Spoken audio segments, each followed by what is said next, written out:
È partita questa prima serie, intanto Sara Gusperti in corsia centrale, atleta capace di vincere i 100 stile libero, i 100 farfalla in categoria, ma soprattutto ai giovanili. Doppietta con i 50 stile 100 rana, vittoria per lei, doppio argento, anzi 4 argenti, 200 misti, 100 stile libero, 100 farfalla e appunto i 100 dorso, dove aveva nuotato per la medaglia per la seconda posizione 1.03 e 13. Gusperti 31 e 28 in prima posizione in questo momento al passaggio davanti ad Adelaide Toso e Gaia Gandolfi.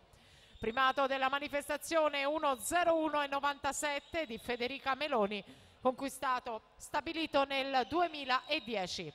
Gusperti, ricordiamo, nazionale giovanile al 5 Nazioni 2014, nel 2015 ha partecipato al Festival Olimpico della Gioventù Europea, è stata vincitrice dell'Energy Standard Cup 1.04.39 per la vittoria da Sara Gusperti, nuotatori trentini.